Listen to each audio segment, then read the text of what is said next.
ईश्वर की राह पर जब कोई एक कदम बढ़ाता है तो ईश्वर उसे थामने के लिए 100 कदम बढ़ाता है। प्रकृति से प्रेम करना ईश्वर से प्रेम करने के बराबर होता है।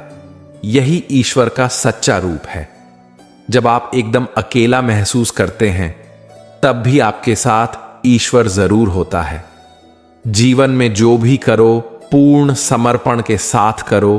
प्रेम करो तो मीरा की तरह, प्रतीक्षा करो तो शबरी की तरह, भक्ति करे तो हनुमान की तरह, शिष्य बनो तो अर्जुन की तरह। जय श्री राधे कृष्णा मित्रों, आपका हमारे YouTube चैनल भक्ति का रास्ता पर हार्दिक स्वागत है। इस वीडियो में हम आपके लिए श्री कृष्ण के अनमोल विचार लेकर आए हैं जो आपके जीवन में नई ऊर्जा और सकारात्मकता का संचार करेंगे।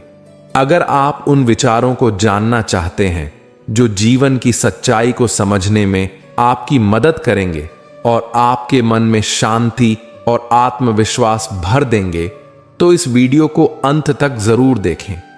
हो सकता है आज आपको यहां वह मार्गदर्शन मिले जो आपकी समस्याओं को हल करने में सहायक हो। और हां, अगर आप हमारे चैनल पर पहली बार आए हैं तो कृपया चैनल को सब्सक्राइब करें और नोटिफिकेशन बेल को ऑल पर सेट करना न भूलें। अगर आपको हमारा प्रयास पसंद आए तो वीडियो को लाइक करें और कमेंट बॉक्स में जय श्री राधे कृष्णा जरूर लिखें। आपका यह छोटा सा कदम हमारे लिए बड़ी प्रेरणा है जिससे हम आपके लिए और भी खास वीडियो ला सकें। तो चलिए इस अनमोल यात्रा पर निकलते हैं जहां श्री कृष्ण के विचार आपके जीवन को रोशन करेंगे। सोने से पहले तुम सबको माफ कर दिया करो और तुम्हारे जागने से पहले मैं तुम्हें माफ कर दूंगा। पता नहीं कैसे परखता है मेरा ईश्वर मुझे, इम्तिहान भी मुश्किल ही लेता है और फिर भी फैल नहीं होने देता। बुरे वक्त में हमेशा भगवान और वक्त पर भरोसा रखें। समय कोयले को भी हीरा बना देता है और भगवान भिखारी को राजा। सुकून उतना ही देना प्रभु जितने से जिंदगी चल जाए। औकात बस इतनी ही देना कि औरों का भला हो जाए। अंधेरे में जब हम दिया हाथ में लेकर चलते हैं तो हमें यह भ्रम रहता है कि हम दिए को लेकर चल रहे हैं, जबकि सच्चाई एकदम उल्टी है। दिया हमें लेकर चल रहा होता है। जो मनुष्य जीवन में सत्य के मार्ग पर चलता है उसका सफर ईश्वर के पास आते ही समाप्त होता है। स्वर्ग और नर्क सिर्फ हमारे दिमाग में है। मनुष्य को अपने कर्मों का फल इसी पृथ्वी पर मिलता है। सुख में धर्म कार्य और दूसरों की मदद जरूर करनी चाहिए क्योंकि बुरे समय में यही काम आता है। प्रार्थना तब होती है जब आप परमात्मा से बात करते हैं। ध्यान तब होता है जब आप ईश्वर को सुनते हैं। अगर आपकी समस्या एक जहाज इतनी बड़ी है तो यह नहीं भूलना चाहिए कि भगवान की कृपा सागर जितनी विशाल है। जीवन में हम अनगिनत लोगों से मिलते हैं। कई बार ऐसे लोग भी मिलते हैं जिन्होंने खुद को असफल मान लिया है। वे निराश हो चुके हैं और यह स्वीकार कर चुके हैं कि इस जीवन में उनसे कुछ भी बड़ा या महत्वपूर्ण नहीं हो सकता। वे मान लेते हैं कि वे किसी कार्य के लिए योग्य ही नहीं हैं। लेकिन सच्चाई यह है कि इस संसार में ऐसा कुछ भी नहीं है जो पूरी तरह अयोग्य हो। कोई ऐसा अक्षर नहीं है जो किसी मंत्र का हिस्सा न बन सके। कोई ऐसी जड़ी बूटी नहीं है जो औषधि का काम न कर सके। कोई ऐसा विष नहीं है जो सही समय और परिस्थिति में अमृत न बन सके। ठीक इसी प्रकार कोई भी व्यक्ति अयोग्य नहीं होता। इंसान को अयोग्य बनाती है केवल उसकी सोच। इसलिए स्वयं को जानने की कोशिश कीजिए। खुद से पूछिए कि आप कौन हैं और आपके भीतर कितनी संभावनाएं छिपी हैं। जब आप अपने अंतर्मन को जगाएंगे तो आप देखेंगे कि इस संसार की नींव आशा पर टिकी है। इस संसार में निराशा, हताशा और हार जैसे भावों का कोई वास्तविक अस्तित्व नहीं है। याद रखें, हर व्यक्ति के भीतर कुछ न कुछ विशेष है। हर किसी में ऐसी क्षमता है जो उसे अद्वितीय बनाती है। ये केवल हमारी सोच और दृष्टिकोण पर निर्भर करता है कि हम अपने जीवन को कैसे आकार देते हैं। तो उठिए, जागिए और अपनी क्षमताओं को पहचानिए। आप वो सब कुछ कर सकते हैं जो आप वास्तव में करना चाहते हैं। आपके भीतर असीम संभावनाएं हैं, बस उन्हें पहचानने और सही दिशा में लगाने की आवश्यकता है। आज मैं आपको एक ऐसी प्रेरणादायक कहानी सुनाने जा रहा हूं जो हमारी सोच और आत्मविश्वास पर गहरी छाप छोड़ जाती है। यह कहानी हमें सिखाएंगी कि हमारी असली कीमत क्या है और हमें खुद को किस नजरिए से देखना चाहिए। एक छोटे से गांव में अर्जुन नाम का एक साधारण युवक रहता था। वह स्वभाव से मेहनती था, लेकिन आत्मविश्वास की कमी और निराशा ने उसे पूरी तरह से जकड़ा लिया था। उसे लगता था कि वह किसी भी काम के लिए उपयुक्त नहीं है। जीवन में उसने कई बार नए काम शुरू किए, लेकिन हर बार वह उन्हें अधूरा छोड़ देता। उसका मन हमेशा नकारात्मक विचारों से भरा रहता और वह अपने आप को असफल मानता था। एक दिन जब निराशा ने उसे पूरी तरह से घेर लिया, तो उसने गांव के सबसे बुजुर्ग और ज्ञानी व्यक्ति महात्मा रामदास के पास जाने का निर्णय लिया। महात्मा रामदास अपनी गहरी समझ और करुणा के लिए प्रसिद्ध थे। गांव के लोग अपनी समस्याओं का समाधान उनसे मांगते थे और वे हमेशा उनकी मदद करते थे। अर्जुन महात्मा रामदास के पास पहुंचा और बोला, गुरुजी, मैं अपने जीवन से हार चुका हूं। मुझे लगता है कि मैं किसी काम का नहीं हूं। हर काम में असफल होता हूं। क्या मेरा इस संसार में कोई मूल्य नहीं है? महात्मा रामदास ने उसकी बात ध्यान से सुनी। उन्होंने मुस्कुराते हुए अर्जुन की ओर देखा और बोले, पुत्र, तुम्हारे प्रश्न का उत्तर मैं दूंगा, लेकिन उससे पहले मेरा एक छोटा सा काम करोगे? अर्जुन ने थोड़ा झिझकते हुए कहा, गुरुजी, मैं क्या कर सकता हूं? मैं तो किसी काम में सक्षम नहीं हूं। रामदास ने हंसते हुए कहा, कोई बात नहीं, यह काम तुम्हारे लिए कठिन नहीं होगा। तुम बस इस पत्थर को लेकर बाजार जाओ और इसे बेचने की कोशिश करो, लेकिन ध्यान रखना, इसे बेचना नहीं है। बस लोगों से इसका मूल्य पूछना है और वापस आ जाना। अर्जुन ने पत्थर को देखा। यह एक साधारण सा दिखने वाला पत्थर था। उसे समझ नहीं आया कि गुरुजी ने उसे यह काम क्यों दिया, लेकिन वह उनकी बात मानकर पत्थर लेकर बाजार चला गया। सबसे पहले अर्जुन एक किसान के पास पहुंचा। उसने पत्थर किसान को दिखाया और पूछा, यह पत्थर आप खरीदेंगे? इसका मूल्य क्या होगा? किसान ने पत्थर को ध्यान से देखा और हंसते हुए कहा, यह पत्थर शायद 1 रुपये का होगा। मुझे तो यह बस खेत में पड्ढा कोई साधारण पत्थर लग रहा है। अर्जुन ने पत्थर वापस लिया और आगे बढ़ गया। इसके बाद वह एक सुनार के पास पहुंचा। सुनार ने पत्थर को ध्यान से देखा और थोड़ा गहराई से जांच की। उसने कहा, यह पत्थर कुछ खास तो लगता है। शायद यह कोई कीमती पत्थर हो। मैं इसके लिए 500 रुपये दे सकता हूं। अर्जुन ने सुनार से भी पत्थर वापस लिया और आगे बढ़ गया। अब अर्जुन एक प्रसिद्ध रत्न विशेषज्ञ के पास पहुंचा। रत्न विशेषज्ञ ने पत्थर को ध्यान से देखा। उसने इसे अपने उपकरणों से जांचा और उसकी आंखों में चमक आ गई। वह उत्तेजित होकर बोला, यह तो कोई साधारण पत्थर नहीं है, यह एक अनमोल हीरा है। मैं इसे खरीदने के लिए 10 लाख रुपए तक देने को तैयार हूं। अर्जुन यह सुनकर हैरान रह गया। वह सोचने लगा कि यह वही पत्थर है जिसे किसान ने 1 रुपये का भी नहीं समझा था, और अब यह 10 लाख रुपए का बताया जा रहा है। वह तुरंत पत्थर लेकर महात्मा रामदास के पास लौट गया। महात्मा रामदास ने अर्जुन को देखकर मुस्कुराते हुए पूछा, पुत्र, क्या तुमने लोगों से पत्थर का मूल्य पूछा? अर्जुन ने पूरी बात बताई और अंत में कहा, गुरुजी, मैं समझ नहीं पा रहा हूं कि यह कैसे संभव है। किसान ने इसे एक साधारण पत्थर समझा सुनार ने इसे कुछ मूल्यवान माना, लेकिन रत्न विशेषज्ञ ने इसे अनमोल हीरा बताया। यह पत्थर आखिर क्या है? रामदास ने गंभीर स्वर में कहा, अर्जुन, यह पत्थर तुम्हारी तरह है। किसान की नजर में यह एक साधारण पत्थर था, क्योंकि वह इसकी असली कीमत पहचानने में असमर्थ था। सुनार ने इसकी कीमत थोड़ी बहुत समझी, लेकिन इसकी असली कीमत केवल रत्न विशेषज्ञ ने पहचानी। उन्होंने आगे कहा, इसी तरह लोग तुम्हें उनकी समझ और अनुभव के आधार पर परखते हैं। तुम्हारी असली कीमत तब समझ में आएगी जब तुम खुद अपनी क्षमताओं को पहचानोगे। तुम्हारे अंदर भी अनमोल क्षमताएं हैं। फर्क सिर्फ इतना है कि तुम खुद को किसान की नजर से देख रहे हो।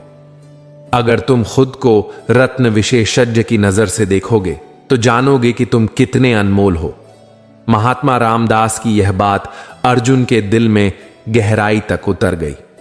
उसने महसूस किया कि वह अब तक खुद को गलत नजरिए से देख रहा था। उस दिन उसने ठान लिया कि वह अपनी क्षमताओं को पहचानेगा और अपने जीवन को एक नई दिशा देगा। अर्जुन ने अपने भीतर झांककर अपनी कमजोरियों को समझा और अपनी ताकतों को पहचाना। उसने छोटे छोटे लक्ष्य बनाकर अपने जीवन को संवारने की शुरुआत की। धीरे धीरे वह एक सफल किसान और व्यापारी बन गया। अब गांव के लोग उसे उसकी सफलता और आत्मविश्वास के लिए जानते थे। यह कहानी हमें सिखाती है कि हम सभी के भीतर अद्वितीय क्षमताएं होती हैं। हमें बस अपनी सोच को बदलने और अपनी असली कीमत को पहचानने की जरूरत है। लोग हमें उनकी समझ और दृष्टिकोण के आधार पर परख सकते हैं, लेकिन हमारी असली पहचान हमारे आत्मविश्वास और आत्म जागरूकता में है। हर व्यक्ति अनमोल है, बस जरूरत है खुद को पहचानने और अपने आप पर विश्वास करने की। मित्रों, सलाह के शब्दों से ज्यादा अनुभव की एक ठोकर मजबूत बना देती है। दिल पर धक्का तभी लगता है जब धोखा देने वाले पर विश्वास पक्का हो। हंसना बेशक अच्छी बात है, मगर दूसरों पर कभी हंसना नहीं चाहिए। याद रखना, रिश्ते तोड़ने के लिए लोग गलत इल्जाम भी लगा देते हैं। दोस्त अमीर है या गरीब, यह मायने नहीं रखता, बल्कि आपके बुरे समय में आपका कितना साथ देता है यह मायने रखता है। गलतियों पर चिल्लाने या डांटने के बजाय कोई हाथ पकड़कर प्यार से समझा दे तो बहुत अच्छा लगता है। जिन्हें वाकई बात करना आता है वह लोग अक्सर खामोश रहते हैं। मदद करने के लिए धनी होना जरूरी नहीं है, मदद करने का इरादा होना चाहिए।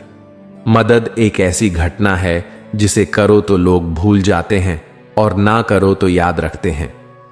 भगवत गीता में भगवान श्री कृष्ण ने जो कहा कि मनुष्य वही बनता है जो वह सोचता है, यह सत्य केवल एक दार्शनिक विचार नहीं है, बल्कि यह हमारे अस्तित्व और सफलता के हर पहलू को प्रभावित करता है। इस गहन संदेश को समझने के लिए हमें यह जानना होगा कि विचारों का हमारे मन, शरीर और जीवन पर क्या प्रभाव होता है।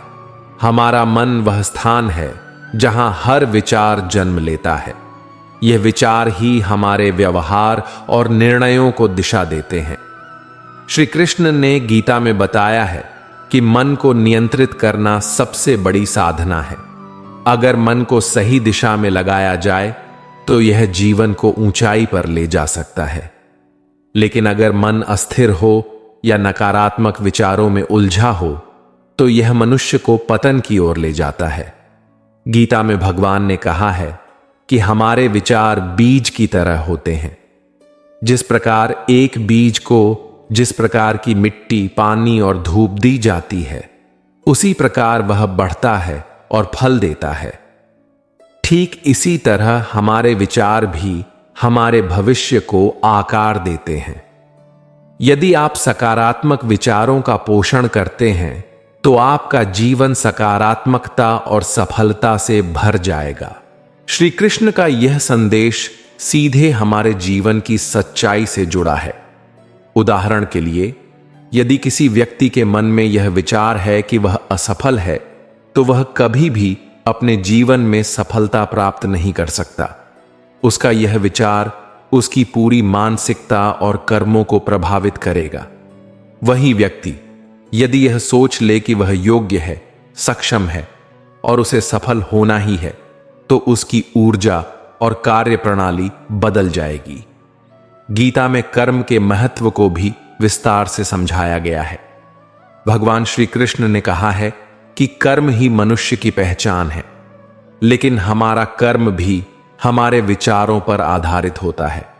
जैसे यदि आप अपने मन में नकारात्मक सोच रखते हैं तो आप सही दिशा में कर्म नहीं कर पाएंगे।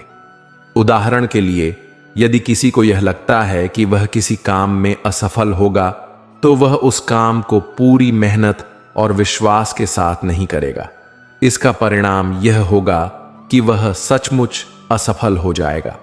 दूसरी ओर, यदि आप सकारात्मक सोच रखते हैं और अपने कर्मों में पूरी लगन और आत्मविश्वास के साथ जुट जाते हैं, तो सफलता निश्चित है। यही गीता का संदेश है। भगवान श्री कृष्ण ने गीता में ध्यान और योग का महत्व भी बताया है। ध्यान हमारे विचारों को स्पष्ट करने और उन्हें सही दिशा में केंद्रित करने का माध्यम है। ध्यान के माध्यम से हम अपने मन को शांत करते हैं और अपने भीतर के असली स्वरूप को पहचानते हैं। ध्यान करने से हमारे विचारों की गुणवत्ता बदलती है। यह हमें नकारात्मकता से दूर ले जाकर सकारात्मकता की ओर ले जाता है। ध्यान के माध्यम से हम यह समझ पाते हैं कि हमारे भीतर कितनी अनंत शक्तियां छिपी हुई हैं। यह हमें आत्मविश्वास देता है और हमें हमारे लक्ष्य तक पहुंचने में मदद करता है। आज का विज्ञान भी यह मानता है कि हमारे विचार हमारी वास्तविकता को आकार देते हैं। इसे लॉ ऑफ अट्रैक्शन कहा जाता है। इसका मतलब यह है कि आप जैसा सोचते हैं वैसा ही जीवन में आकर्षित करते हैं। यदि आप अपने मन में सफलता, शांति और समृद्धि के विचार रखेंगे तो आपके जीवन में यह सब आएगा। लेकिन यदि आपके विचारों में डर, असफलता और नकारात्मकता है, तो यही चीजें आपके जीवन का हिस्सा बनेंगी। भगवान श्री कृष्ण ने गीता में यही बात गहराई से समझाई है। गीता का यह संदेश केवल आध्यात्मिक जीवन तक सीमित नहीं है, बल्कि यह हर व्यक्ति के जीवन में प्रासंगिक है। चाहे आप किसी भी क्षेत्र में हों, व्यवसाय, शिक्षा, कला या कोई और क्षेत्र, आपके विचार ही आपकी सफलता की नींव है। श्री कृष्ण कहते हैं, जीवन की राहें अक्सर कठिन और अनिश्चित होती हैं। हर इंसान के जीवन में ऐसे पल आते हैं जब उसे अकेले चलना पड़ता है। चाहे वह किसी सपने को पूरा करने की बात हो, जीवन की चुनौतियों से लड़ने की बात हो या किसी व्यक्तिगत संघर्ष की, अकेलेपन का अनुभव होना स्वाभाविक है। यह अकेलापन शुरू में डराने वाला और हतोत्साहित करने वाला लग सकता है, लेकिन इसे सही तरीके से समझा जाए तो यह आत्मनिर्भरता, आत्मविश्वास और सफलता की ओर बढ़ने का सबसे बड़ा माध्यम बन सकता है।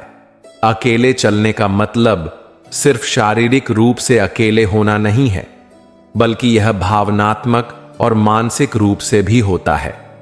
जब कोई व्यक्ति किसी बड़े लक्ष्य को पाने का सपना देखता है, तो अक्सर वह पाता है कि उसके साथ चलने वाले लोग धीरे धीरे कम हो जाते हैं। लोग सवाल उठाते हैं, आलोचना करते हैं और कभी कभी साथ देने से भी मना कर देते हैं। इस स्थिति में मन में निराशा, डर और असुरक्षा की भावना आ सकती है। अकेलेपन का यह डर इंसान को कमजोर बना सकता है, क्योंकि इंसानी स्वभाव समूह में रहने का है। हमें दूसरों का समर्थन चाहिए होता है, लेकिन जब वह समर्थन नहीं मिलता तो यह असहज और तकलीफ देह हो सकता है। हालांकि अकेले चलने का डर स्वाभाविक है, परंतु यही अकेलापन हमें सबसे बड़े सबक भी सिखाता है। जब हम अकेले होते हैं तो हमें अपनी वास्तविक क्षमता और आत्मबल का पता चलता है। अकेलापन हमें सिखाता है कि जीवन में सबसे बड़ा साथी हमारा खुद का विश्वास और दृढ़ता है। भगवद गीता में भगवान श्री कृष्ण ने भी अर्जुन को यही समझाया था कि जीवन के संघर्षों में मनुष्य को खुद ही लड़ना पड़ता है। यह अकेलापन एक तपस्या की तरह है, जहां हमें अपनी कमजोरियों का सामना करना पड़ता है और अपने भीतर छिपी शक्तियों को जागृत करना पड़ता है। जब आप कोई अलग रास्ता चुनते हैं तो लोग आपकी आलोचना करेंगे, वे आपके सपनों को तुच्छ बताएंगे और आपकी क्षमताओं पर शक करेंगे। लेकिन यह समझना जरूरी है कि यह आलोचना आपके संकल्प की परीक्षा है।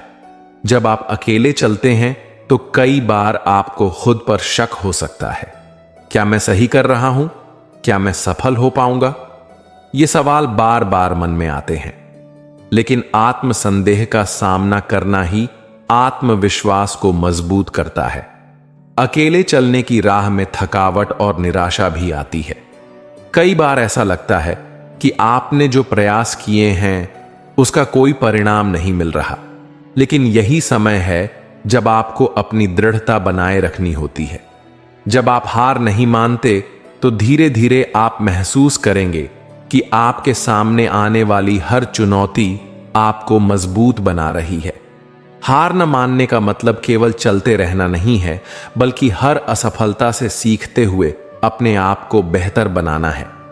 एक साधारण बीज जब धरती के भीतर गहराई में दबा होता है तो उसे उगने के लिए कठिनाई का सामना करना पड़ता है। मिट्टी को चीरते हुए सूरज की रोशनी तक पहुंचने के लिए उसे बहुत मेहनत करनी पड़ती है। उसी तरह जब आप अकेले चलते हैं और हार नहीं मानते तो आप भी अपने जीवन की मिट्टी को चीरकर अपनी सफलता के सूरज तक पहुंचते हैं। अकेले चलने से आपको यह समझ आता है कि आप अपने जीवन के मालिक हैं। यह आत्मनिर्भरता आपको किसी पर निर्भर होने से मुक्त करती है। जब आप खुद पर निर्भर होते हैं तो आपको अपनी शक्तियों और कमजोरियों का पता चलता है। यह आत्मज्ञान आपको जीवन के हर क्षेत्र में बेहतर बनाता है। अकेले चलने की राह में आप सीखते हैं कि असफलता के बाद भी कैसे खड़ा हुआ जाता है। यह धैर्य और लचीलापन ही आपकी सबसे बड़ी ताकत बनती है। महान आविष्कारक थॉमस एडिसन को लीजिए। उन्होंने 1000 से ज्यादा बार बल्ब बनाने का प्रयास किया, लेकिन हर बार असफल रहे। लोग उनका मजाक उड़ाते थे, लेकिन उन्होंने हार नहीं मानी। उन्होंने हर असफल प्रयास को एक सबक के रूप में लिया। अंततः उन्होंने बल्ब का आविष्कार किया और पूरी दुनिया को रोशनी दी। यह हमें सिखाता है कि जब आप अकेले चलने का साहस रखते हैं और हार नहीं मानते तो सफलता आपके कदम चूमती है। आपने कई बार लोगों से यह कहते हुए सुना होगा कि गिरगिट खतरा देखकर रंग बदलता है और इंसान मौका देखकर अपना रंग बदल लेता है। लेकिन वास्तव में यह बात सच भी है। मित्रों, यह कहावत हमारे समाज और मानव स्वभाव की गहराई को उजागर करती है। गिरगिट का रंग बदलना एक स्वाभाविक प्रक्रिया है। यह उसकी सुरक्षा और अस्तित्व का हिस्सा है। जब उसे खतरा महसूस होता है तो वह अपने आप को वातावरण में इस तरह ढाल लेता है कि शत्रु उसे पहचान न सके। यह परिवर्तन न तो किसी को नुकसान पहुंचाने के लिए होता है और न ही स्वार्थ के लिए। यह बस उसके जीवन जीने का एक साधन है। लेकिन जब यही बात इंसान के संदर्भ में कही जाती है तो इसका अर्थ पूरी तरह बदल जाता है। इंसान का रंग बदलना अक्सर स्वार्थ, अवसरवाद और चालाकी का प्रतीक बन जाता है। यह स्वाभाविक नहीं, बल्कि सोची समझी रणनीति होती है। इंसान का यह स्वभाव केवल उसकी रक्षा के लिए नहीं, बल्कि अपनी इच्छाओं, लालच और लाभ की पूर्ति के लिए होता है। इंसान का स्वभाव हमेशा बदलती परिस्थितियों और भावनाओं से जुड़ा होता है। जब तक चीजें उसके पक्ष में होती हैं, वह ईमानदारी और भरोसे का दिखावा करता है। लेकिन जैसे ही उसे एक नया अवसर दिखता है या कोई ऐसी परिस्थिति आती है जो उसके स्वार्थ के अनुरूप हो, वह तुरंत अपने विचार, व्यवहार और रिश्ते बदल देता है। इस प्रवृत्ति का सबसे बड़ा उदाहरण हमारे व्यक्तिगत और सामाजिक जीवन में देखने को मिलता है। जब तक किसी व्यक्ति से लाभ होता है वह आपके साथ मधुर संबंध रखेगा, लेकिन जैसे ही वह देखता है कि आप उसके किसी काम के नहीं रहे, वह आपसे दूरी बना लेता है। यही कारण है कि कई बार हम रिश्तों में विश्वासघात महसूस करते हैं। गिरगिट का रंग बदलना उसकी मजबूरी है, लेकिन इंसान का रंग बदलना उसकी सोच, मानसिकता और स्वार्थ को दर्शाता है। इसका मतलब यह है कि इंसान अवसर के अनुसार अपने व्यवहार को इस तरह ढाल लेता है जैसे वह कभी वैसा था ही नहीं। यह केवल रिश्तों में ही नहीं बल्कि हर क्षेत्र में देखा जा सकता है, चाहे वह व्यक्तिगत जीवन हो, व्यवसाय हो, राजनीति हो या समाज हो। जब इंसान मौका देखकर अपना रंग बदलता है तो वह न केवल अपने रिश्तों को प्रभावित करता है बल्कि अपनी इज्जत और विश्वास को भी खो देता है। यह स्वभाव उसे धीरे धीरे अकेला और असंतुष्ट बना देता है। इंसान का रंग बदलना उसके जीवन में कई नकारात्मक प्रभाव डालता है। यह केवल दूसरों के लिए नहीं बल्कि स्वयं उसके लिए भी हानिकारक है। जब कोई इंसान बार बार अपने व्यवहार और सोच को बदलता है तो लोग उस पर से विश्वास खो देते हैं, रिश्ते टूटने लगते हैं और व्यक्ति अकेला पड़ जाता है। गिरगिट की तरह रंग बदलना इंसान की मजबूरी नहीं है, यह उसके चरित्र और सोच का प्रतीक है। अगर इंसान सच्चे मूल्य, ईमानदारी और वफादारी को अपने जीवन का हिस्सा बना ले तो वह इन नकारात्मक प्रवृत्तियों से बच सकता है। अहंकार का जन्म तभी होता है जब हम यह सत्य भूल जाते हैं कि जो प्रशंसा हमें मिल रही है वह हमारे गुणों और कर्मों की है, न कि हमारी व्यक्तिगत पहचान की। गुण स्थायी होते हैं, लेकिन व्यक्ति की पहचान समय के साथ बदलती रहती है। अगर हम यह समझ लें कि हमारी प्रशंसा हमारे द्वारा किए गए अच्छे कार्यों की वजह से है और यह प्रशंसा हमें दूसरों की भलाई के लिए प्रेरित करने का एक साधन मात्र है, तो अहंकार के लिए कोई जगह नहीं बचेगी। यही समझ हमें विनम्र और संतुलित बनाए रखती है। श्री कृष्ण कहते हैं, रिश्तों का आधार एक दूसरे का सम्मान और देखभाल है, न कि स्वार्थ या उपयोगिता। रिश्ते इसलिए बनाए जाते हैं ताकि जीवन की खुशियों और चुनौतियों को मिलकर साझा किया जा सके, न कि केवल अपने लाभ के लिए किसी का इस्तेमाल किया जाए। जब हम किसी के साथ रिश्ता बनाते हैं तो उसमें विश्वास, भावनात्मक जुड़ाव और पारस्परिक समझ शामिल होती है। यदि कोई रिश्ता सिर्फ इस्तेमाल करने की भावना से निभाया जाता है तो वह जल्दी ही अपना मूल महत्व खो देता है। ऐसा रिश्ता न तो सच्चा होता है और न ही टिकाऊ। असली रिश्ते वह होते हैं जहां दोनों पक्ष एक दूसरे की जरूरतों और भावनाओं का ख्याल रखते हैं, बिना किसी अपेक्षा के। यह ख्याल केवल उपहारों या शब्दों में नहीं बल्कि समय, समर्थन और सहानुभूति के माध्यम से प्रकट होता है। रिश्तों में स्वार्थ का प्रवेश उन्हें कमजोर कर देता है, जबकि निस्वार्थ भाव उन्हें मजबूत बनाता है। इसलिए रिश्तों को निभाने का सही तरीका यह है कि हम उन्हें इस्तेमाल करने का माध्यम न बनाएं, बल्कि एक ऐसा स्थान बनाएं जहां प्यार, भरोसा और एक दूसरे की परवाह हमेशा बनी रहे। जिन लोगों के पास आपके लिए समय नहीं होता, उनका आपके साथ कोई सच्चा संबंध नहीं होता। रिश्तों में समय और ध्यान देना सबसे महत्वपूर्ण होता है, क्योंकि यह दर्शाता है कि वह व्यक्ति आपको कितना महत्व देता है। यदि कोई व्यक्ति आपके जीवन में है लेकिन वह आपको अपनी प्राथमिकता नहीं बना पाता और आपके साथ समय बिताने के लिए तैयार नहीं है, तो इसका मतलब यह है कि उस रिश्ते में असल में कोई गहराई और सच्चाई नहीं है। रिश्तों में एक दूसरे का साथ देने के लिए समय और समझदारी जरूरी होती है।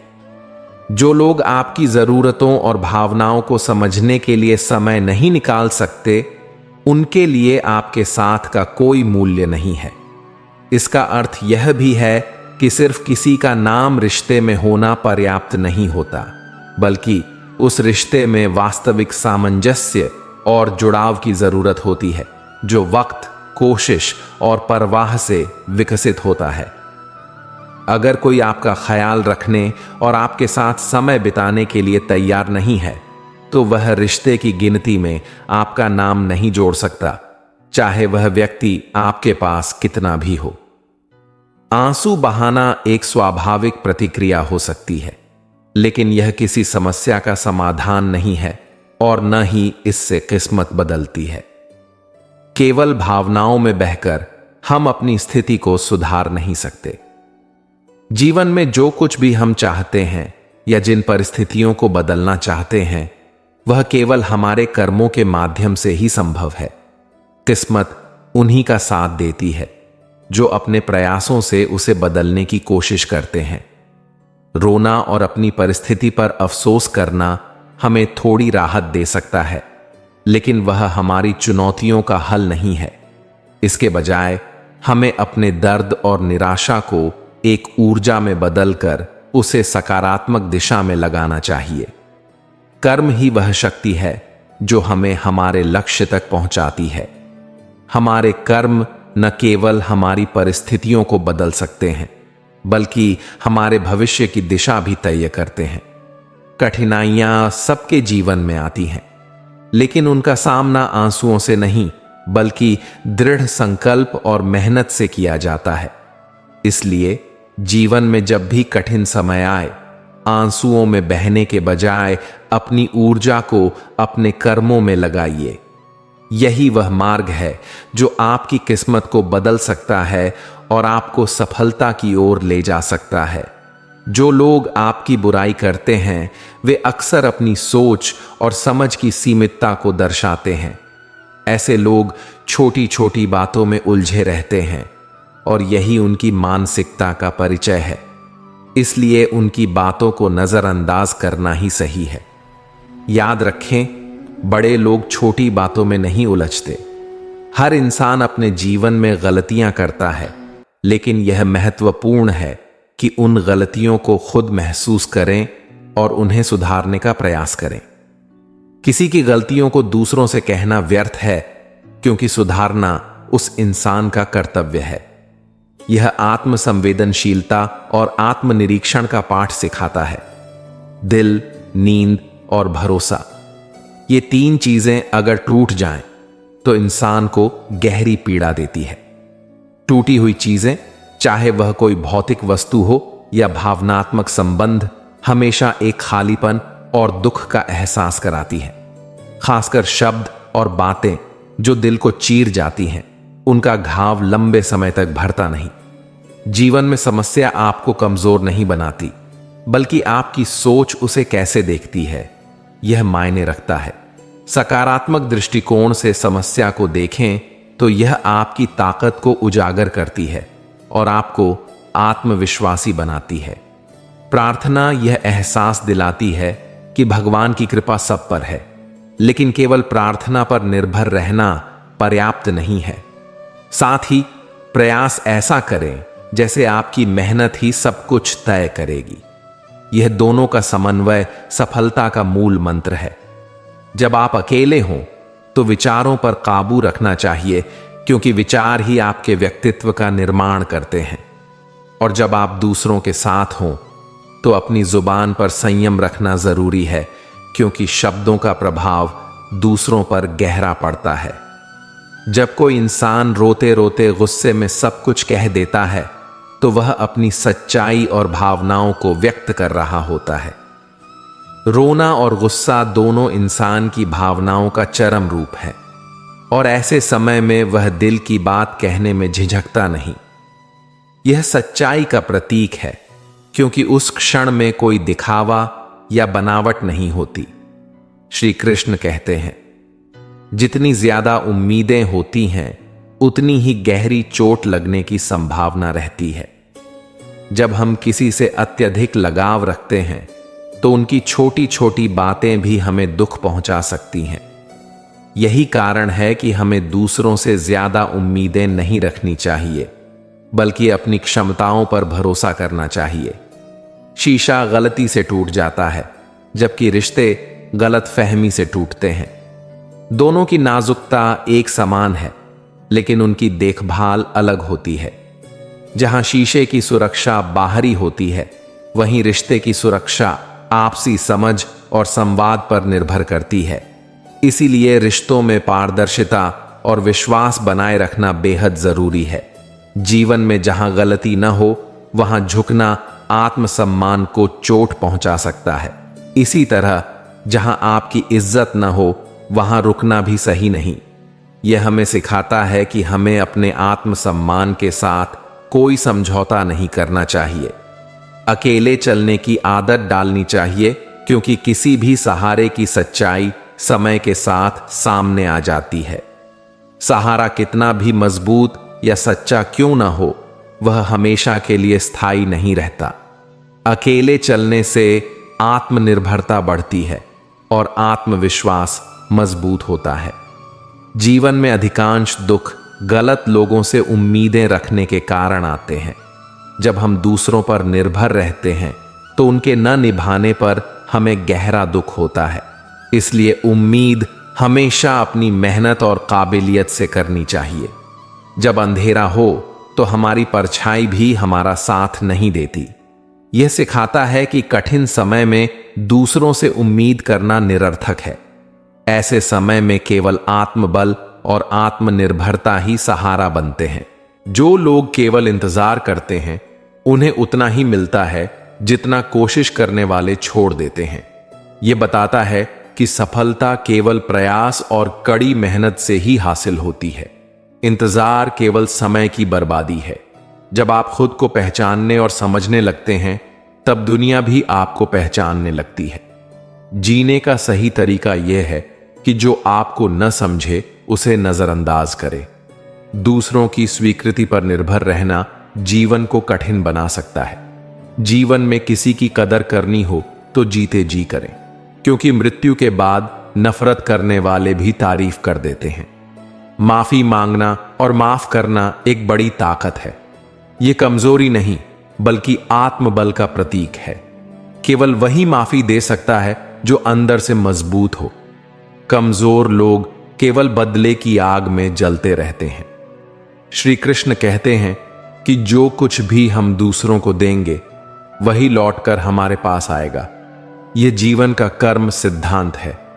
इसलिए हमें अच्छे कर्म करने चाहिए और दूसरों के साथ दयालुता और ईमानदारी से पेश आना चाहिए। जीवन कभी भी अचानक अच्छा मोड़ ले सकता है। मायूस न होना और हर परिस्थिति में धैर्य रखना जरूरी है। रिश्तों को मजबूती देने के लिए लोगों को वक्त देना और उनकी बातों को सुनना जरूरी है। जो रिश्ते टूट रहे हों, उन्हें बचाने का यह सबसे सरल उपाय है। लेकिन कुछ रिश्तों को छोड़ना भी जरूरी हो जाता है, क्योंकि यदि हम उन्हें न छोड़ें तो वे हमें बर्बाद कर सकते हैं। ठीक वैसे ही जैसे ज्यादा बोझ लेकर चलने वाले अक्सर डूब जाते हैं, चाहे वह बोझ सामान का हो या अभिमान का। श्री कृष्ण अर्जुन को समझाते हैं कि मनुष्य को अपने कर्तव्यों का पालन निस्वार्थ भाव से करना चाहिए, बिना यह सोचे कि परिणाम क्या होगा। यह जीवन का सबसे बड़ा सत्य है, क्योंकि परिणाम हमारे नियंत्रण में नहीं है। भाग्य को दोष देना या चुनौतियों से भागना हमें कमजोर बनाता है। इसके विपरीत अपने कर्तव्यों को पूरी निष्ठा और समर्पण के साथ निभाना हमें महान बनाता है। श्री कृष्ण कहते हैं कि यदि मनुष्य भगवान के प्रति स्वयं को समर्पित करता है, तो वही उसका सबसे बड़ा सहारा बनते हैं। यह समर्पण हमें हर स्थिति में साहस, शक्ति और शांति प्रदान करता है। जब हम इस विश्वास के साथ कर्म करते हैं कि भगवान हर परिस्थिति में हमारे साथ हैं, तो हम जीवन की कठिनाइयों को सहजता से पार कर सकते हैं। मनुष्य अपने जन्म से नहीं, बल्कि अपने कर्म से महान बनता है। जब वह अपने काम में आनंद खोजने लगता है, तब उसे पूर्णता का अनुभव होता है। यह संदेश हमें सिखाता है कि हमारी महानता हमारी सोच और कर्मों में निहित है, न कि हमारे बाहरी स्वरूप या परिस्थितियों में। श्री कृष्ण बताते हैं कि आसक्ति ही कामना को जन्म देती है और कामना ही जीवन में दुख का कारण बनती है। जब हम किसी चीज से अत्यधिक लगाव रखते हैं तो उसका न मिलना या उससे जुड़ी समस्याएं हमें पीड़ा देती हैं। इसलिए हमें जीवन में आसक्ति से बचने का प्रयास करना चाहिए। सदैव संदेह करने वाले इंसान के लिए न तो इस लोक में प्रसन्नता है और न ही परलोक में। संदेह और अशांति मनुष्य को भीतर से कमजोर करते हैं। जो अपने मन को नियंत्रित नहीं कर पाता वह अपने सबसे बड़े शत्रु का सामना करता है। हालांकि अभ्यास और आत्म संयम से अशांत मन को नियंत्रित किया जा सकता है। यह हमें सिखाता है कि अपने मन का स्वामी बनना ही सच्ची विजय है। जैसे पृथ्वी पर मौसम बदलते रहते हैं वैसे ही हमारे जीवन में सुख और दुख आते जाते रहते हैं। इनसे विचलित होना या इन पर अत्यधिक प्रतिक्रिया करना हमारी शांति को भंग करता है। सुख और दुख दोनों को समान रूप से स्वीकार करना ही जीवन में स्थिरता और संतोष लाता है। परिवार का असली अर्थ केवल एक छत के नीचे रहना नहीं, बल्कि आपसी समझ, सम्मान और परवाह में है। परिवार वही होता है जहां लोग एक दूसरे के लिए समय निकालते हैं, एक दूसरे के भावनाओं को समझते हैं और उनका मान रखते हैं। जो रिश्ते निभाने वाले होते हैं वे कठिन से कठिन परिस्थितियों में भी रास्ता निकाल लेते हैं, लेकिन जो छोड़ने वाले होते हैं वे हर छोटी बात पर बहाने ढूंढने लगते हैं। इस बात का ध्यान रखना चाहिए कि किसी की इतनी अधिक परवाह न करें कि वह व्यक्ति उसे हल्के में लेने लगे या लापरवाह हो जाए। परवाह का मतलब है सही जगह और सही तरीके से सम्मान देना, न कि किसी को अपनी भावनाओं का आदी बना देना। किसी को देने के लिए सबसे अच्छा उपहार उनकी भावनाओं को समझना और उन्हें सम्मान देना है। यह छोटी सी बात हर रिश्ते को गहरा और मजबूत बनाती है। परंतु यह भी सच्चाई है कि जब आपके आसपास से कुछ खास लोग दूर होने लगते हैं तो इसका मतलब है कि उनकी आपसे जुड़ी जरूरतें पूरी हो चुकी हैं। इसका दुख जरूर होता है, लेकिन इसे जीवन का हिस्सा मानकर स्वीकार करना चाहिए। इंसान के शरीर का सबसे खूबसूरत हिस्सा उसका दिल होता है। यदि वह साफ और सच्चा नहीं है तो बाहरी सुंदरता का कोई महत्व नहीं। चेहरे की चमक तभी मायने रखती है जब दिल भी उतना ही स्वच्छ और दयालु हो। जीवन का सार यही है कि रिश्तों में गहराई और खूबसूरती लाने के लिए उन्हें समझना, निभाना और सच्चे दिल से परवाह करना जरूरी है। ऐसे रिश्ते ही असली परिवार कहलाते हैं।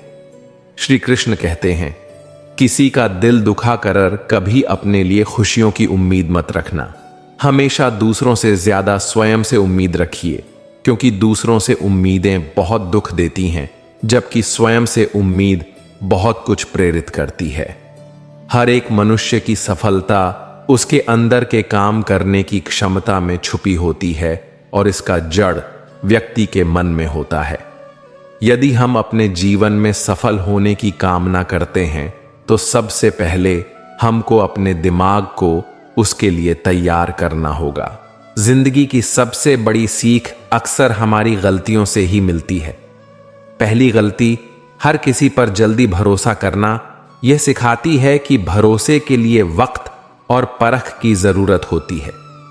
दूसरी गलती, दूसरों को खुद से ज्यादा भाव देना, हमें याद दिलाती है कि अपनी भावनाओं का संतुलन बनाए रखना कितना जरूरी है। और तीसरी गलती, कभी किसी को धोखा न देना, यह दिखाती है कि भले ही दुनिया हमें समझे या न समझे, अपनी नैतिकता और सच्चाई से समझौता नहीं करना चाहिए। किस्मत और पत्नी दोनों ही कभी कभी परेशान करती हैं, लेकिन जब साथ देती हैं तो जिंदगी को एक नई दिशा दे देती है। यह सच है कि आज के समय में लोगों के दिलों में अंधेरा छाया हुआ है और वे सिर्फ मंदिरों में दिए जलाकर संतोष पा लेते हैं। असली जरूरत है दिलों को रोशन करने की।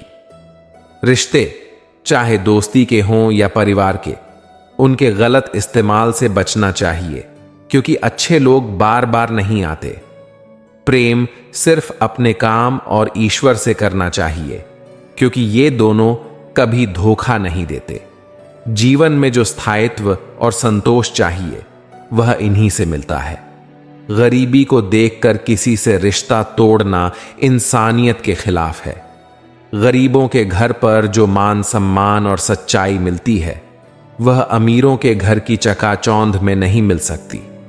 अपनी काबिलियत को इतना निखारो कि लोगों को तुम्हारी ताकत और औकात खुद ब खुद समझ में आ जाए। सफलता किसी को भी आसानी से नहीं मिलती। यह कठिन परिश्रम, धैर्य और दृढ़ संकल्प की मांग करती है। यह एक ऐसा सफर है जिसमें कई बाधाओं, असफलताओं और चुनौतियों का सामना करना पड़ता है। मेहनत के बिना सफलता की कल्पना वैसी ही है जैसे बिना बीज बोए फसल की उम्मीद करना। हर कदम पर संघर्ष होता है और यही संघर्ष हमें मजबूत बनाता है। जब हम थक जाते हैं, गिरते हैं और फिर उठते हैं, तभी हमें यह एहसास होता है कि सफलता का असली अर्थ क्या है। यह सिर्फ मंजिल पर पहुंचने का नाम नहीं है, बल्कि उस सफर का है जिसमें हमने खुद को हर दिन थोड़ा बेहतर बनाया। सफलता का मार्ग अक्सर कठिन होता है, लेकिन यही कठिनाइयां हमें वह मूल्य सिखाती हैं जो हमें इसे संजोने और संभालने के काबिल बनाती हैं। इसलिए सफलता की चाह रखने वाले को हर चुनौती को स्वीकार करना चाहिए और बिना रुके अपने लक्ष्य की ओर आगे बढ़ना चाहिए। सफलता उसी का साथ देती है जो पूरी निष्ठा और लगन से अपने सपनों को साकार करने में जुटा रहता है। मित्रों, एक छोटे से गांव में रघु नाम का एक किसान रहता था। उसका जीवन साधारण था और वह अत्यधिक संपत्ति का मालिक नहीं था। रघु के पास केवल एक छोटी सी जमीन थी, लेकिन उसमें मेहनत करने का अटूट जज्बा और विश्वास था। जहां दूसरे किसान अपने बड़े बड़े खेतों और आधुनिक संसाधनों पर निर्भर थे, रघु अपनी छोटी सी जमीन को ही अपनी ताकत मानता था। गांव के अन्य किसान अक्सर उसका मजाक उड़ाते। वे कहते, रघु, तुम्हारी जमीन इतनी छोटी है कि उसमें उगने वाली फसल से तुम्हारा परिवार भी नहीं पल सकता। इतना मेहनत करने का क्या फायदा? अगर भगवान ने तुम्हें कुछ बड़ा नहीं दिया तो तुम्हारी किस्मत बदल भी नहीं सकती। रघु इन तानों का बुरा नहीं मानता।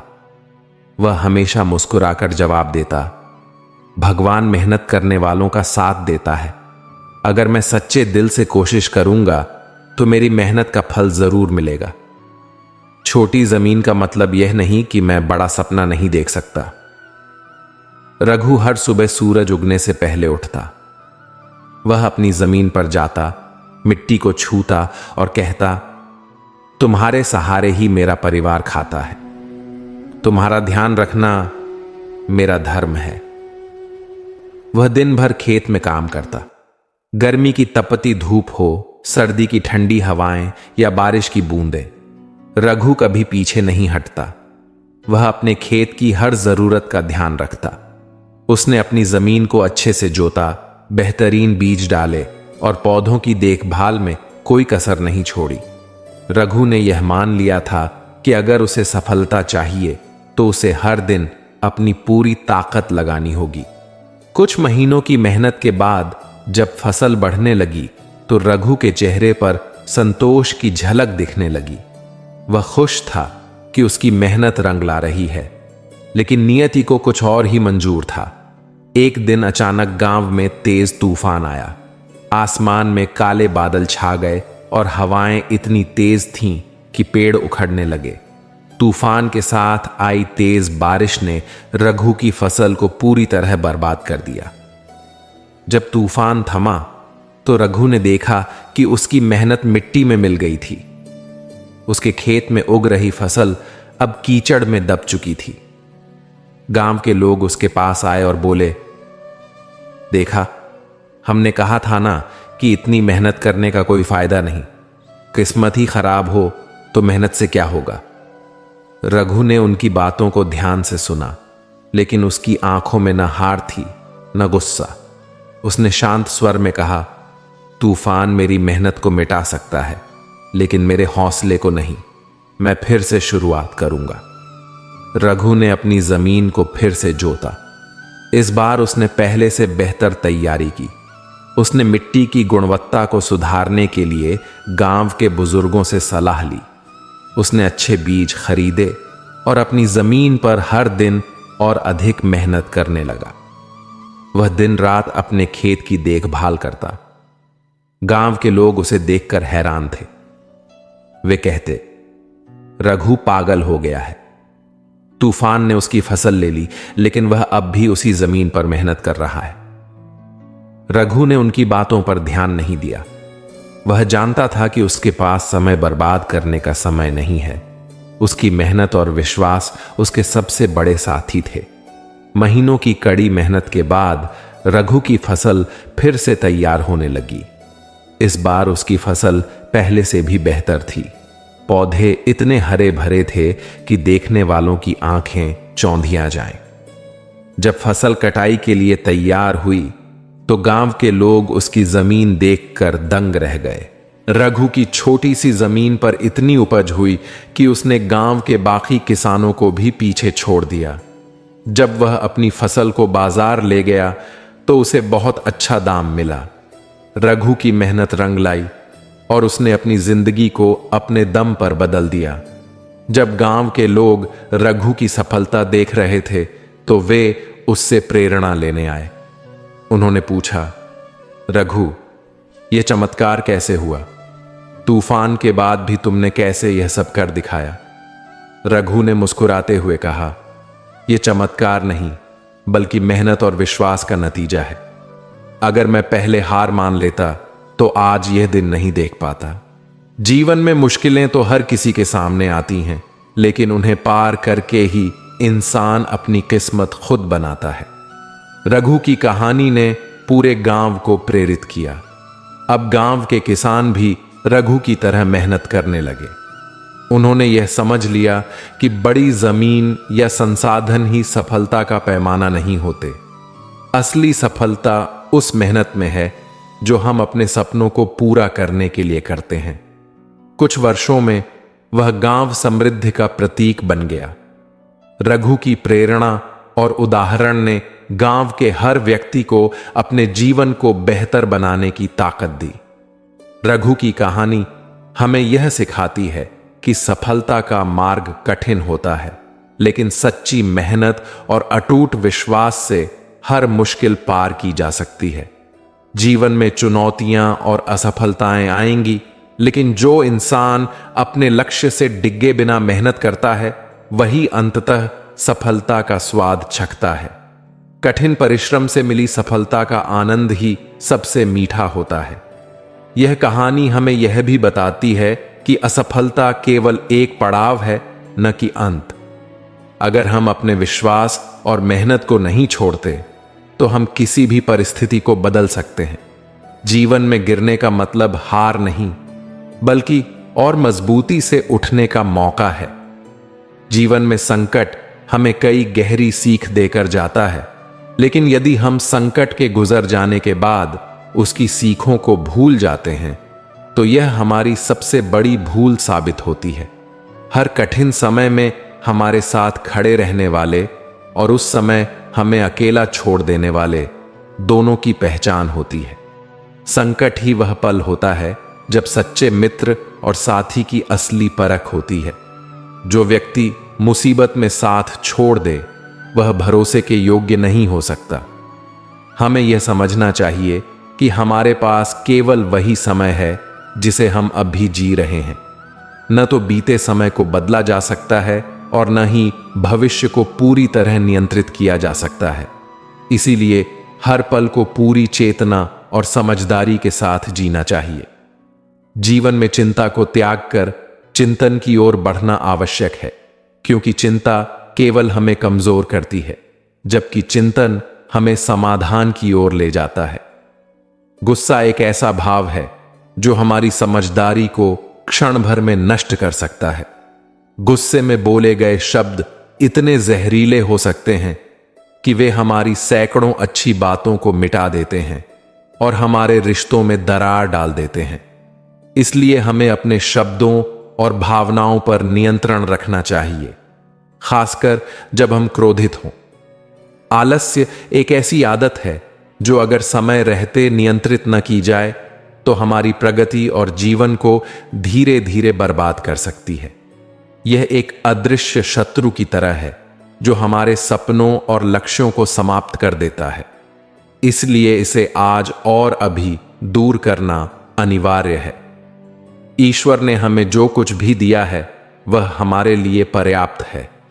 इस संतोष को समझना और आलस्य को त्याग कर दिए गए संसाधनों का सही उपयोग करना ही जीवन की सच्ची प्रगति है।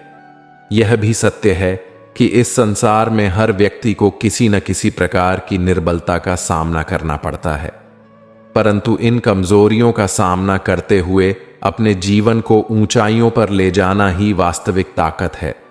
जीवन में रिश्तों का चयन भी बड़ी बुद्धिमानी से करना चाहिए। केवल उन्हीं से संबंध रखना चाहिए जो आपकी इज्जत और सम्मान करते हैं, क्योंकि सम्मान एक ऐसा धागा है जो रिश्तों को मजबूती से बांधता है। हर इंसान के जीवन में एक ऐसा समय आता है जब उसे अपने वफादार और सीधे होने पर पछतावा होता है, लेकिन इसका अर्थ यह नहीं कि हमें अपनी ईमानदारी और सच्चाई छोड़ देनी चाहिए। वफादारी और सच्चाई जीवन की वे पूंजी हैं जो समय के साथ अपने असली मूल्य को साबित करती हैं। जीवन में आलस्य त्याग कर संतोष रखते हुए और सही रिश्तों का चयन करते हुए ही एक संतुलित और सफल जीवन जिया जा सकता है। श्री कृष्ण कहते हैं, जो व्यक्ति जीवन के दुख और सुख को समान रूप से देखता है वह सच में मोक्ष के रास्ते पर चलता है। जीवन में सुख और दुख दोनों ही अस्थिर होते हैं, और जो व्यक्ति इन दोनों के बीच संतुलन बनाए रखता है वह आत्मा की शांति और मुक्ति प्राप्त करता है। जैसे जल की एक बूंद जलते तवे पर गिरकर तुरंत भाप बनकर उड़ जाती है, वैसे ही मनुष्य को भी जीवन की क्षणिक परिस्थितियों को समझकर बिना किसी द्वंद्व के आगे बढ़ना चाहिए। हमेशा किसी के अभाव में न जिएं और न ही किसी के प्रभाव में जिएं, क्योंकि यह जीवन केवल आपका है। इसे अपने स्वभाव, अपनी इच्छाओं और अपने निर्णयों के अनुसार जीने की आवश्यकता है। जो जीवन के प्रत्येक क्षण को अपनी स्वतंत्रता से जीता है वह अपने भीतर की शक्ति को पहचानता है। झूठी कस्में और वादे किसी को मारे नहीं, परंतु इससे विश्वास जरूर टूट जाता है। विश्वास एक बेहद कीमती चीज है और एक बार टूटने पर उसे फिर से बनाने में बहुत समय और प्रयास लगते हैं। इसलिए हमें हमेशा सच बोलने और अपने वादों को निभाने की आदत डालनी चाहिए। सुख सभी को प्रिय होता है, लेकिन दुख का भी अपनी एक विशेष जगह है। दुख हमें जीवन की गहरी सच्चाइयों को समझने का अवसर देता है और हमें और मजबूत बनाता है। इसी तरह नदी की तरह हमें भी अपनी राह खुद बनानी होती है, चाहे रास्ते में कितनी भी बाधाएं और चट्टानें क्यों ना आएं।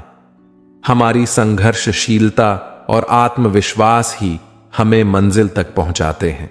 जो लोग यह कहते थे कि कुछ भी करना तुम्हारे बस का नहीं है, उन्हें अपनी सफलता से ही उत्तर देना चाहिए। जब आप अपनी मेहनत, समर्पण और दृढ़ निश्चय से किसी लक्ष्य को प्राप्त करते हैं तो यही सबसे बड़ा प्रमाण होता है कि आप सक्षम हैं। किसी को भी यह साबित करने की जरूरत नहीं कि आप क्या कर सकते हैं। बस खुद पर विश्वास रखिए और अपने काम से जवाब दीजिए। जब कोई आपसे तंग आ जाए या आपकी जिंदगी में नकारात्मकता लाए तो उसे छोड़ देना ही बेहतर है। ऐसे लोगों को अपने जीवन से बाहर करना खुद की मानसिक शांति बनाए रखने के लिए महत्वपूर्ण है। सागर का जितना भी विस्तार है वह एक प्यासे की प्यास नहीं बुझा सकता। जीवन में यदि किसी व्यक्ति का मन खाली है और वह आंतरिक शांति नहीं चाहता तो कोई भी बाहरी संसाधन उसकी प्यास नहीं बुझा सकता। सच्ची संतुष्टि और शांति अंदर से आती है और इसको पाने के लिए खुद के भीतर की खोज जरूरी है। हर चुनौती, चाहे वह बड़ी हो या छोटी, जीवन में कुछ नया सिखाने के लिए आती है। यही वह अवसर है जो हमें मजबूती और ज्ञान की ओर मार्गदर्शन करता है। इस दृष्टिकोण से देखा जाए तो हर कठिनाई में एक मौका छिपा होता है। जो दूसरों को देने के योग्य नहीं है, वह लेने का भी अधिकार नहीं रखता। जीवन में जो सच्चे दिल से देने का गुण विकसित करता है, वही सचमुच समृद्ध होता है। यह भी समझना महत्वपूर्ण है कि जीवन में हमें जितना देना है, उतना ही प्राप्त भी होता है। संसार में जितना भी धन, ऐश्वर्य और आलीशान मकान बनाएं, यदि जीवन में प्रेम और सच्चे रिश्ते नहीं हैं, तो वह सब धूल की तरह बेमानी हो जाता है। जीवन का असली सुख प्रेम और सच्चे संबंधों में ही है। कभी भी बुरे लोगों के साथ रहने से बेहतर है अकेले रहना, क्योंकि बुरे लोग जीवन को नकारात्मक बना सकते हैं और आपको अपनी ऊर्जा नष्ट करने पर मजबूर कर सकते हैं। अपने जीवन को सरल और सच्चा बनाने की कोशिश करें। सरलता से जीवन में शांति आती है और सच्चाई से रिश्ते मजबूत होते हैं। वास्तविक सुंदरता केवल बाहरी रूप में नहीं होती, बल्कि यह किसी व्यक्ति के कर्मों, विचारों, वाणी, व्यवहार, संस्कारों और चरित्र में होती है।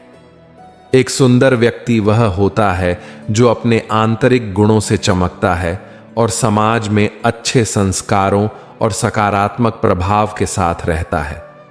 तो मित्रों, हमें उम्मीद है कि आपको यह वीडियो पसंद आई होगी और आपने इससे कुछ प्रेरणा ली होगी।